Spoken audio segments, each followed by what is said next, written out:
হাসপাতালের করিডোরের হিমশীতল নিস্তব্ধতা যেন চারপাশের দেওয়ালে ধাক্কা খেয়ে আরও ভারী হয়ে উঠছিল। অপারেশন থিয়েটারের দরজার ওপর জ্বলতে থাকা তীব্র লাল আলোটা একটা জীবন্ত ক্রূর রক্তচক্ষুর মতো একদৃষ্টিতে তাকিয়ে আছে প্রিয়দর্শিনীর দিকে।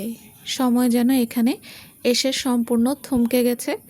পার হয়ে গেছে দীর্ঘ 3.5 ঘন্টা, কিন্তু এই ভারী দরজার ওপাশ থেকে কোনো খবর আসেনি। কোনো ডাক্তার কিংবা নার্স একটিবারের জন্য বাইরে বেরিয়ে আসেননি। এই ধোঁয়াটে আচ্ছন্ন আলোয় প্রিয়দর্শিনী তখন করিডোরের একটা স্টিলের চেয়ারে এক খণ্ড পাথরের মতো স্থবির হয়ে বসে আছে। তার চারপাশের চেনা পৃথিবীটা যেন এক নিমিষেই সম্পূর্ণ শূন্য, বর্ণহীন হয়ে গেছে। যে কুর্তিটা সে পরেছিল তাতে কারিবের বুকের তাজা রক্ত শুকিয়ে এখন কালচে তামাটে রং ধারণ করেছে, যা প্রিয়র বুকের ভেতর এক তীব্র অপরাধবোধের জন্ম দিচ্ছে। প্রিয়র চোখের পাতা দুটো কান্নায় শুকিয়ে কাঠ, অনবরত জল গড়িয়ে গাল বেয়ে যে কালচে জলের দাগ পড়েছিল তা এখন চড়া রোদের শুকিয়ে যাওয়া নদীর তটের মতো ফাটল ধরেছে। সে এক দৃষ্টিতে ওটির দিকে তাকিয়ে আছে। 4 বছর ধরে যে মানুষটাকে সে নিজের জীবন থেকে দূরে ঠেলে রেখেছিল, আজ যখন সে মৃত্যুর মুখোমুখি, তখন প্রিয়র মনে হচ্ছিল কারিব যদি আজ তাকে ছেড়ে চলে যায়, তবে এই পৃথিবীর সমস্ত আলো এক নিমিষে চিরতরে নিভে যাবে। এই জনমানবহীন হাসপাতালের করিডোরে সে এখন সম্পূর্ণ একা, এক অন্তহীন বিষাদের অতল গহীরে তলিয়ে যাচ্ছে সে। ঠিক তখনই করিডোরের শেষ প্রান্ত থেকে হন্তদন্ত হয়ে ছুটে আসার কিছু ব্যাকুল পায়ের শব্দ শোনা গেল। প্রিয়র মোহগ্রস্ত ঘোরটা এক নিমিষেই কেটে গেল। সে ক্লান্ত চোখে তুলে দেখল কারিবের বাবা কবির হোসেন এবং মা কাকুলি বেগম, সাথে কৃষাব আর নাবিলা অত্যন্ত বিপর্যস্ত অবস্থায় ছুটে আসছেন। কাকুলি বেগমের পরনের শাড়ির আঁচল মাটিতে লুটোপুটি খাচ্ছে, তার চোখ মুখ কান্নায় ফুলে একাকার হয়ে গেছে। কবির হোসেনের মতো শক্ত মনের মানুষটার ও আজ পা টলছিল, মুখটা এক অজানা আতঙ্কে ফ্যাকাশে হয়ে গেছে। তারা ওটির সামনে এসে পৌঁছতেই কাকুলি বেগমের চোখ গেল প্রিয়দর্শিনীর উপর। 4 বছর ধরে যে মেয়েটাকে তারা হন্যে হয়ে খুঁজছেন, যাকে এক বুক অসহায়ত্ব আর অভিমান নিয়ে শহর ছেড়ে চলে যেতে হয়েছিল, সে আজ এভাবে কারিবের রক্ত গায়ে মেখে বসে আছে। কাকুলি বেগম এক মুহূর্ত স্তব্ধ হয়ে রইলেন। তারপর সমস্ত শক্তি দিয়ে প্রিয়কে জড়িয়ে ধরে ডুকরে কেঁদে উঠলেন। প্রিয় মা আমার, তুই এতদিন কোথায় ছিলি মা? আমাদের এভাবে নিঃস্ব করে তুই কোন অভিমানে লুকিয়েছিলি? প্রিয়র শরীরটা প্রথমটায় শক্ত হয়ে গেল। 4 বছর আগে সেই অপমান, সেই তাচ্ছিল্যর কথা মনে পড়তেই সে অবচেতনভাবে কাকুলি বেগমের হাতটা নিজের শরীর থেকে আলতো করে সরিয়ে দিতে চাইল, কিন্তু একজন মায়ের এই বুক ফাটা আর্তনাদ আর কান্নার সামনে সে নিজের ভেতরের সব কঠোরতা ধরে রাখতে পারল না। কাকুলি বেগম প্রিয়র হাত দুটো শক্ত করে ধরে নিজের মাথায় ঠেকিয়ে কাঁদতে কাঁদতে বলতে লাগলেন, আমাদের ওপর তোর রাগে থাকাটা স্বাভাবিক রে মা। আমি তোর সাথে বড্ড অন্যায় করেছিলাম। আমার সেই অহংকার আর ভুল আজ আমার সোনা ছেলেটাকে মৃত্যুর মুখে এনে দাঁড় করিয়েছে। আমাকে ক্ষমা করে দে মা। তুই ফিরে এসেছিস, আমার কবিরকে এও ফিরিয়ে আন।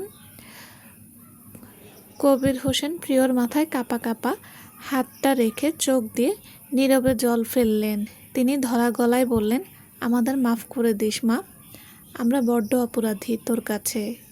তোকে আর আমার দাদু ভাইদের আমরা অনেক কষ্ট দিয়েছি। প্রিয় কোনো কথা বলতে পারল না, তার গলা দিয়ে কোনো শব্দ বের হলো না।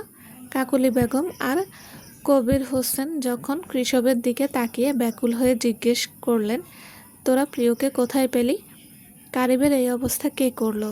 তখন কৃষক মাথা নিচু করে অত্যন্ত মৃদু ও রুদ্ধস্বরে বিগত কয়েকদিনের সমস্ত ঘটনা এবং প্রিয়র এই শহরে ফিরে আসার কথা সংক্ষেপে খুলে বলল।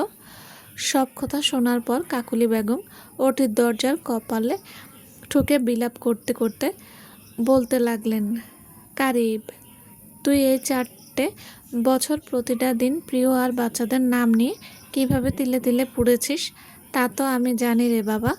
তুই সারাটা ঘর ওদের ছবিতে সাজিয়ে রাখতিস। মাঝরাতে প্রিয়র একটা শাড়ি বুকে জড়িয়ে ধরে বাচ্চাদের মতো ডুকরে কেঁদে উঠতিস।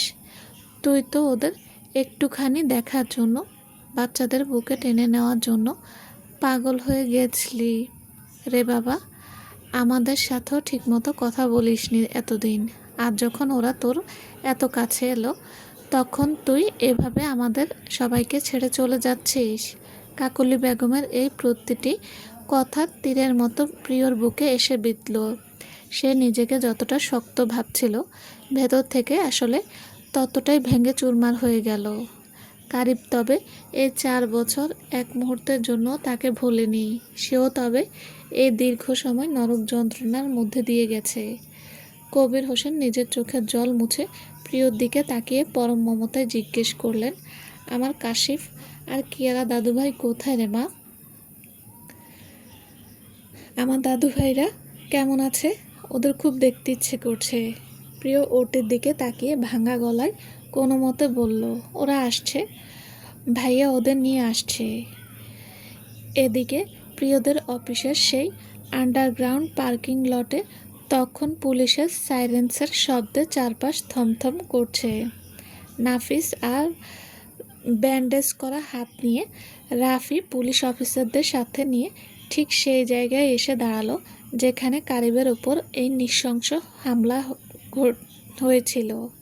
পিচঢালা মেঝেতে তখনও কারিবের তাজা রক্ত জমাট বেঁধে লাল হয়ে আছে এখনও। পুলিশ অফিসাররা নাফিসকে বললেন, আপনাদের সিকিউরিটি রুমের মেন সিসিটিভি ক্যামেরা ছাড়াও নাকি এখানে কোনো গোপন ক্যামেরা আছে? নাফিস মাথা নেড়ে বলল, হ্যাঁ স্যার। ম্যামের সুরক্ষার কথা চিন্তা করে আমরা পার্কিং লটের এই বিশেষ কোণাটায় একটা high definition hidden CCTV camera লাগিয়েছিলাম, যেটার কথা অফিসের সাধারণ কেউ জানে না। পুলিশের নির্দেশে নাফিস দ্রুত মনিটরের স্ক্রিনে আজকে সন্ধ্যার ফুটেজটি চালু করলো। স্ক্রিনের দিকে সবাই অপলক তাকিয়ে রইল। ফুটেজে দেখা গেল কারিব পকেটে হাত দিয়ে ঘড়ির দিকে তাকাচ্ছিল। হঠাৎ করে চারপাশের অন্ধকার কোণ থেকে একটা হুডিওয়ালা ওভারকোট পরা লোক অত্যন্ত চতুরতার সাথে কারিবের দিকে এগিয়ে গেল। তাদের দুজনের মধ্যে কয়েক সেকেন্ডের কিছু কথা হলো। কারিবকে দেখে মনে হচ্ছিল সে লোকটাকে চেনে বা তার আকস্মিক উপস্থিতিতে অবাক হয়েছে, কিন্তু কিছু বুঝে ওঠার আগেই লোকটা তার ওভারকোটের পকেট থেকে একটা ধারালো চাকুর ঝলকানি বের করে সজোরে কারিবের বুকে বরাবর বসিয়ে দিল। ঘটনার আকস্মিকতায় কারিব সম্পূর্ণ হতভম্ব হয়ে গেল এবং তার বুক থেকে রক্তের স্রোত ভেসে যেতে লাগলো। সে নিস্তেজ হয়ে মেঝেতে লুটিয়ে পড়ল। লোকটার মাথায় হুডি থাকায় প্রথমটায় তার মুখটা কোনোভাবেই পরিষ্কার দেখা যাচ্ছিল না। ঠিক তখনই রাফির গাড়িটা পার্কিং লটে প্রবেশ করতে দেখা গেল। হেডলাইটের তীব্র আলো এসে পড়ল সে অপরাধীর উপর। রাফি গাড়ি থেকে নেমে প্রাণপণ দিয়ে লোকটাকে জাপটে ধরল। তাদের দুজনের মধ্যে তুমুল ধস্তাধস্তি শুরু হলো। সে ধস্তাধস্তির এক পর্যায়ে রাফির তীব্র টানে লোকটার মাথার হুডি পেছনের দিকে সম্পূর্ণ সরে গেল এবং পার্কিং লটের তীব্র ফ্ল্যাশ লাইটের আলোয় কয়েক সেকেন্ডের জন্য তার মুখটা সিসিটিভি ক্যামেরায় একদম স্পষ্টভাবে ভেসে উঠল। মনিটরের স্ক্রিনে পজ করতেই রাফি আর নাফিস দুজনেই একসাথে উচ্চস্বরে চিৎকার করে উঠল, স্যার, এই তো সেই লোক, এটাই তো ফারহান কবির। পুলিশ অফিসার নিজের ডায়েরিতে নামটা টুকে নিয়ে চোয়াল শক্ত করলেন। অকাঠ্য প্রমাণ হাতের মুঠোয় চলে আসায় তিনি আর এক মুহূর্ত সময় নষ্ট করতে চাইলেন না। তিনি তার ফোর্সকে নির্দেশ দিলেন, হামলাকারী পুরোপুরি চিহ্নিত হয়ে গেছে, জলদি ওর কেবিন আর অফিসের সমস্ত পার্সোনাল ডিটেলস এবং ফাইলপত্র সিজ করো। আমাদের ওর সমস্ত ব্যাকগ্রাউন্ড ডিটেলস এক্ষুনি লাগবে। রাস্তার নিয়ন আলোককে পেছনে ফেলে প্রাণের গাড়িটা তীব্র গতিতে হাসপাতালের দিকে ছুটে চলেছিল। গাড়ির ভেতর এক ভয়ানক দম বন্ধ করা নীরবতা। চালকের আসনে বসা প্রাণের মুখমণ্ডল কঠিন, তার দুহাত স্টিয়ারিং হুইলটাকে শক্ত করে চেপে ধরে আছে। পেছনের সিটে খেয়া বসেছিল। সে এক দৃষ্টিতে প্রাণের দিকে তাকিয়ে রইল। খেয়া খুব ভালো করে বুঝতে পারছিল প্রাণের ভেতরে এখন কি তীব্র ঝড় বইছে। কারিবের সাথে 4 বছর ধরে যতই দূরত্ব আর ক্ষোভ থাক না কেন, আজ তার সেই পুরনো বন্ধুটা যখন জীবন মৃত্যুর সন্ধিক্ষণে দাঁড়িয়ে, তখন প্রাণ নিজেকে কোনোভাবেই স্বাভাবিক রাখতে পারছিল না। এদিকে কাশিফ গাড়ির জানালার বাইরে তাকিয়েছিল। সে বয়সে ছোট হলেও তার তীক্ষ্ণ বুদ্ধি দিয়ে এটা ঠিকই বুঝতে পারছিল যে বড়দের মধ্যে আজ খুব খারাপ কিছু একটা ঘটেছে। সে চুপচাপ কিয়ারার হাতটা শক্ত করে ধরে রইল, যেন বোনকে আগলে রাখতে চাইছে। কিন্তু 3.5 বছরের ছোট্ট কিয়ারা তখনও সব কিছুর ঊর্ধ্বে। সে তার ফ্রকের কোনাটা আঙ্গুলে জড়াতে জড়াতে প্রাণের দিকে তাকিয়ে আদো আদো গলায় জিজ্ঞেস করল, মামা, আমলা লাতেল বেলা কোথায় যাচ্ছি? মাম্মা কেন বাসায় আছেনি? মাম্মা, আমলা কি মাম্মার কাছে যাচ্ছি? প্রাণ আয়নায় কিয়ারার নিষ্পাপ কৌতূহলী মুখের দিকে তাকালো।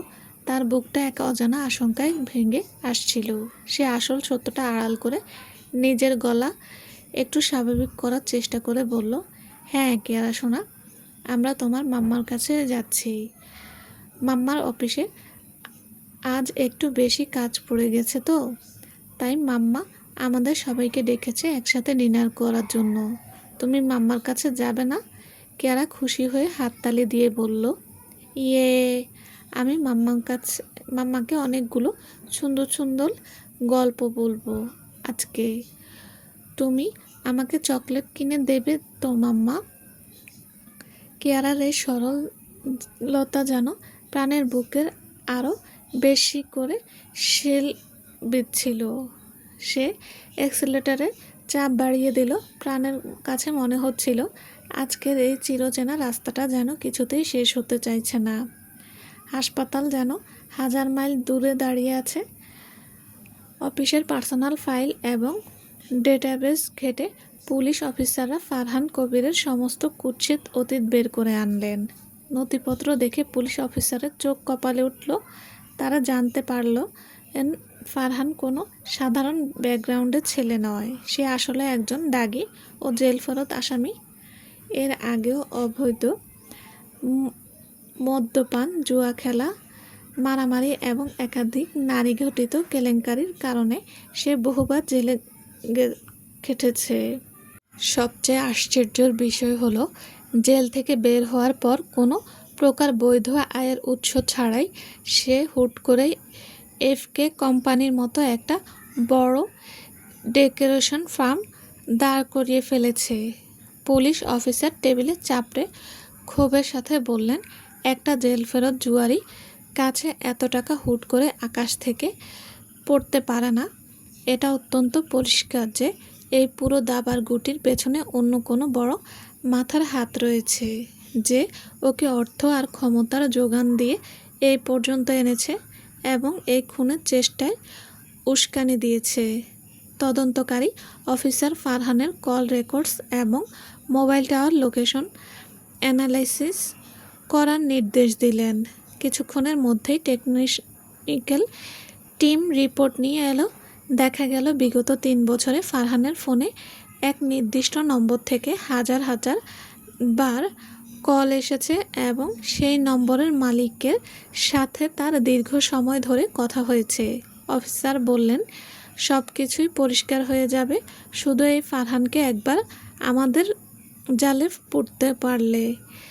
ও কার নির্দেশে এই কাজ করছে সব বের হবে। তিনি দ্রুত ফারহানের সিম কার্ডটি ট্র্যাকিংয়ে বসালেন।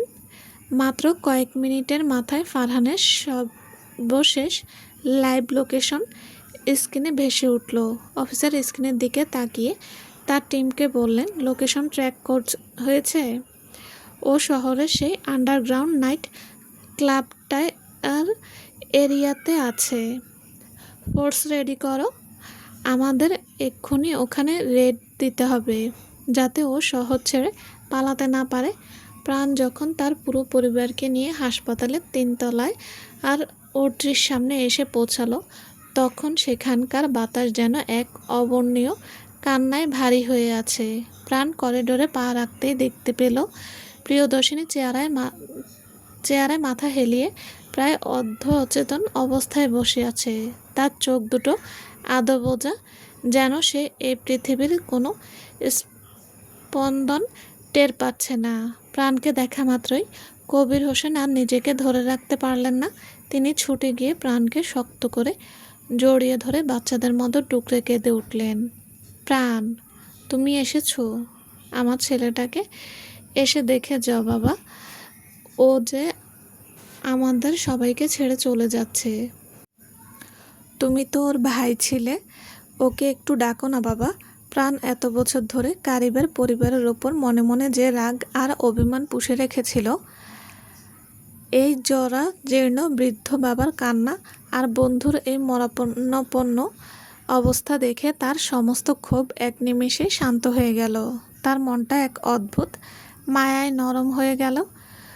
কবির হোসেনকে শক্ত করে ধরে সান্ত্বনা দিয়ে বলতে লাগলো, আঙ্কেল, আপনি শক্ত হন, কারিবের কিছু হবে না, আমরা সবাই আছি তো, সব ঠিক হয়ে যাবে, ডাক্তাররা চেষ্টা করছেন। এদিকে কাশিফ আর কিয়ারা গাড়ি থেকে নেমেই মায়ের দিকে ছুটে গেল। কাশিফ প্রিয়র রক্তমাখা কুর্তি আর ফ্যাকাশে মুখ দেখেই নিশ্চিত হয়ে গেল যে তার বাবার কোনো বড় ক্ষতি হয়ে গেছে। সে মায়ের হাতটা শক্ত করে ধরে দাঁড়িয়ে রইল। আর ছোট্ট কেয়ারা তো তার মাকে এই ভয়ঙ্কর অবস্থায় দেখেই ভয়ে হাউমাউ করে কেঁদে উঠল। মাম্মা, ও মাম্মা, তোমার জামাই, ওটা কি? তোমার কি হয়েছে মাম্মা? তুমি কাঁদছো কেন? আমার ভয় করছে। কিন্তু প্রিয় তখন কোনো উত্তর দেওয়ার মতো মানসিক অবস্থা ছিল না। তার চোখের সামনে তখন সমস্ত পৃথিবী অনবরত ঘুরছিল। সে শুধু তার কলিজার টুকরো কাশিফ আর কিয়ারাকে 2 হাতে শক্ত করে বুকের সাথে জড়িয়ে ধরে পাথরের মূর্তির মতো শূন্য দৃষ্টিতে ওটির দরজার দিকে তাকিয়ে রইল। অন্য এক কোণে প্রিয়র মা হোসনে আরা বেগম আর কাকলি বেগমকে ধরে সান্ত্বনা দিচ্ছিলেন। কাকলি বেগম বারবার হোসনে আরা বেগমের হাত ধরে বলছিলেন, আমাদের ক্ষমা করে দিন আপা, আমরা আপনাদের মেয়েটার জীবন ছারখার করে দিয়েছিলাম। আজ আমাদের সেই অন্যায়ের শাস্তি আমার ছেলেটা নিজের তাজা রক্ত দিয়ে দিচ্ছে। হোসনে আরা বেগমও আর মুখ ফিরিয়ে রাখতে পারলেন না। তিনি কাকলি বেগমকে জড়িয়ে ধরে সান্ত্বনা দিতে লাগলেন। এতক্ষণ কান্নাকাটির রোলে খেয়াল না করলেও ঠিক তখনই কাকলি বেগম আর কবির হোসেনের চোখ গেল কাশিফ আর কিয়ারার উপর। তাদের রক্তের বাঁধন, তাদের নাতি নাতনি। তারা ছুটে গিয়ে কাশিফ আর কিয়ারাকে পরম মমতায় বুকে জড়িয়ে ধরলেন। কাশিফ তার দাদু দিদাকে কিছুটা চিনতে পারলেও কিয়ারা সম্পূর্ণ অচেনা চোখে তাদের দিকে তাকিয়ে রইল। কিয়ারা তার মার পিছনে লুকিয়ে আধো আধো গলায় বলল, মাম্মা, এলা কালা, আমাকে এত আদল করছে কেন? এলা কি তোমার চেনা? কাকলি বেগম কিয়ারার কপালে চুমু খেয়ে কেঁদে বললেন, আমি তোমাদের দাদু হই, দাদু ভাই। কিয়ারা কিছু না বুঝে শুধু ফেল করে তাকিয়ে রইল। ঠিক এমন সময় করিডোরের ওপাশ থেকে ছুটে এলেন ঈশান। কৃষাব তাকে আগেই ফোন করে সব জানিয়েছিল। ঈশান ওটির সামনে এসে যখন প্রিয়, প্রাণ আর তাদের মা বাবাকে একসাথে দেখলে তখন সে চরম অবাক হয়ে গেল। 4 বছর পর এই 2 পরিবারের এমন মিলন যে এভাবে একটা হাসপাতালের মৃত্যুর দুয়ারে দাঁড়িয়ে হবে তা সে ভাবতেও পারেনি। প্রাণ ঈশানের দিকে তাকিয়ে শুধু একটা স্লান দীর্ঘশ্বাস ফেলল এবং তাদের মধ্যে আলতো করে কিছু কথা হলো। সবাই এক প্রকার রুদ্ধশ্বাসকর অবস্থায় কারিবের অপারেশনের শেষের জন্য অপেক্ষা করতে লাগলো। হুট করে অপারেশন থিয়েটারের মাথার ওপরে সেই লাইট নিভে গেল। এবং সবুজ আলো জ্বলে উঠল। দরজা ঠেলে প্রধান সার্জন বাইরে বেরিয়ে এলো। প্রিয় সবার আগে সিট থেকে তীরের মতো ছুটে গিয়ে ডাক্তারের সামনে দাঁড়ালো এবং কাঁপতে কাঁপতে ব্যাকুল হয়ে জিজ্ঞেস করলো, ডাক্তার, কারিব কারিব ঠিক আছে তো? উনি বেঁচে আছে তো? ডাক্তার তার মুখের মাস্কটা নামিয়ে একটা দীর্ঘ ক্লান্তির শ্বাস ফেলে বললেন, মিসেস প্রিয়দর্শিনী, অপারেশন সাকসেসফুল। আমরা ভেতরের ড্যামেজটা কন্ট্রোল করতে পেরেছি। ফুসফুসটা একটুর জন্য বেঁচে গেছে, কিন্তু কিন্তু রোগীর শরীর থেকে প্রচুর রক্ত চলে যাওয়াতে সে এখন অত্যন্ত আশঙ্কাজনক অবস্থায় কোমায় আছে। আগামী 12 ঘন্টার মধ্যে ওনার জ্ঞান ফিরে কিনা সেটাই এখন আমাদের দেখার বিষয়। এই 12 ঘন্টা আগে আমরা কোনো আশার কথা বলতে পারছি না। ডাক্তারের এই কথা শুনে প্রিয়র মাথার ভেতর যেন ফাঁকা হয়ে গেল। এতক্ষণে ধরে রাখা সমস্ত শক্তি এক মুহূর্তে হারিয়ে সে চেয়ারে ধপ করে বসে পড়ল। রোশনি প্রিয়কে সান্ত্বনা দিয়ে যাচ্ছে। কাকলি বেগমও আবার চিৎকার করে কান্না জুড়ে দিলেন। প্রাণ ঈশান আর কৃষব আর দেরি না করে পরবর্তী চিকিৎসার বিষয় বিস্তারিত জানার জন্য ডাক্তারের রুমের দিকে এগিয়ে গেল। এদিকে শহরের সেই কুখ্যাত নাইট ক্লাবের পেছনের এক অন্ধকার গোপন কক্ষে সামিরা অত্যন্ত দ্রুততার সাথে ফারহানের জন্য দেশের বাইরে পালিয়ে যাওয়ার সমস্ত ব্যবস্থা সম্পন্ন করছিল। আজ রাত ঠিক 2:30টায় ইতালির মিলান শহরের উদ্দেশ্যে ফারহানের ফ্লাইট। সামিরার মনে ফারহানকে বাঁচানোর কোনো প্রকার সৎ ইচ্ছা বা মায়া ছিল না, কিন্তু সে খুব ভালো করে জানতো ফারহান যদি একবার পুলিশের হাতে ধরা পড়ে যায় তবে সে নিজের চামড়া বাঁচাতে সামিরার সমস্ত কালো ইতিহাস আর ষড়যন্ত্রের কথা 1 মিনিটে পুলিশের সামনে উগরে দেবে। তাই নিজের পিঠ বাঁচানোর জন্য সে রাগে ফুঁসতে ফুঁসতে ফারহানের পাসপোর্ট, ডলার আর টিকিট রেডি করছিল। ফারহান তখনও একটা সোফায় বসে নিজের মনের এই এক কুৎসিত অহংকারী হাসি হাসছিল। সে ভাবছিল, কারিব তো এবার ওটিতেই শেষ হয়ে যাবে। তার পথের সবচেয়ে বড় কাঁটাটা চিরদিনের মতো সরে গেছে। সে মনে মনে একটা নীল নকশা আঁকল যে আগামী 6টি মাস সে দেশের বাইরে ইতালিতে আত্মগোপন করে থাকবে। তারপর যখন এই সমস্ত ঘটনা ধামাচাপা পড়ে যাবে তখন সে আবার নতুন পরিচয় নিয়ে দেশে ফিরে আসবে এবং প্রিয়দর্শিনীকে একা পেয়ে নিজের ভালোবাসার মায়াজালে আবদ্ধ করে ফেলবে। সে তার ব্যাগটা পিঠে ঝুলিয়ে নিয়ে সামিরার দিকে তাকিয়ে ক্রূর হেসে বলল, আমি চললাম সামিরা, বেশি দিন নয়, মাত্র 6টা মাস। তারপর প্রিয়দর্শিনী আর তার সমস্ত সম্পত্তি শুধুই আমার হবে।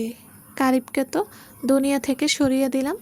ফারহান নিজের জিনিসপত্র গুছিয়ে নিয়ে দ্রুত ঘর থেকে বের হয়ে একটি কালো গাড়ি নিয়ে এয়ারপোর্টের উদ্দেশ্যে রওনা হয়ে গেল। ঠিক তার 20 মিনিটের মাথায় পুলিশের 3টি বড় গাড়ি সাইরেন বাজিয়ে তীব্র গতিতে সেই নাইট ক্লাবের সামনে এসে ব্রেক কষল। তদন্তকারী অফিসারের নেতৃত্বে একদল সশস্ত্র পুলিশ অত্যন্ত দ্রুততার সাথে ক্লাবের ভেতরে প্রবেশ করলো। কিন্তু ভেতরে প্রবেশ করতেই তারা দেখল সেখানে ফারহান নেই। এমনকি সামিরার সে চেনা ভিআইপি রুমটা সম্পূর্ণ ফাঁকা পড়ে আছে। ফারহান আর সামিরা দুজনেই সেখান থেকে ইতিমধ্যে হাওয়া হয়ে গেছে। পুলিশ অফিসার চরম বিরক্ত ও ক্ষুব্ধ হয়ে ওখানকার ম্যানেজার আর স্টাফদের গলা চেপে ধরে রিভলভার উঁচিয়ে হুঙ্কার দিয়ে উঠলেন, কোথায় ফারহান? আর ওর সঙ্গদাতা বা কোথায়? যদি সত্যি কথা না বলিস তবে আজ রাতেই তোদের এই আস্ত ক্লাব সিলগালা করে তোদের সবাইকে হাজতে পুরব। কথা বল। পুলিশের রুদ্রমূর্তি আর বন্দুকের নল দেখে ক্লাবের ম্যানেজার ভয়ে কাঁপতে কাঁপতে হাত জোড় করে বলল, স্যার, আমাদের কোনো দোষ নেই স্যার। ফারহান স্যার একটু আগেই এখান থেকে ব্যাগপত্র নিয়ে বের হয়ে গেছে। আমি যতটুকু জানি আজ রাতেই ওনার ইতালির ফ্লাইট আছে। উনি এয়ারপোর্টের আন্তর্জাতিক টার্মিনালের দিকে গেছেন স্যার। ম্যানেজার মুখ থেকে আন্তর্জাতিক ফ্লাইটের কথা শোনা মাত্রই পুলিশ অফিসারের চোখ দুটো চকচক করে উঠল। তিনি আর এক সেকেন্ডও সেখানে সময় নষ্ট না করে তার ওয়াকিটকিটা অন করে কন্ট্রোল রুমে মেসেজ পাঠালেন এবং নিজের ফোর্সকে চিৎকার করে বললেন, আসামি এয়ারপোর্টের দিকে পালিয়েছে, জলদি গাড়িতে ওঠো, ও যাতে ইমিগ্রেশন পার হতে না পারে, তার আগেই ওকে বর্ডার সিকিউরিটির সামনে লক করতে হবে। গাড়ি ছোট এয়ারপোর্টের দিকে দ্রুত। পুলিশের গাড়িগুলো আবার তীব্র গতিতে হাইওয়ের বুকে চিরে এয়ারপোর্টের উদ্দেশ্যে ধাবিত হলো ফারহানকে ধরার এক শেষ লড়াইয়ে। চলবে। আসসালামু আলাইকুম। গল্পটা কেমন লেগেছে প্লিজ জানাবেন। আর হ্যাঁ, অবশ্যই লাইক কমেন্ট করবেন। আর যারা এখনও আমার চ্যানেলটি সাবস্ক্রাইব করেননি তাদের বলছি প্লিজ চ্যানেলটি সাবস্ক্রাইব করে পাশে থাকবেন। সবাই ভালো থাকবেন। আল্লাহ হাফেজ।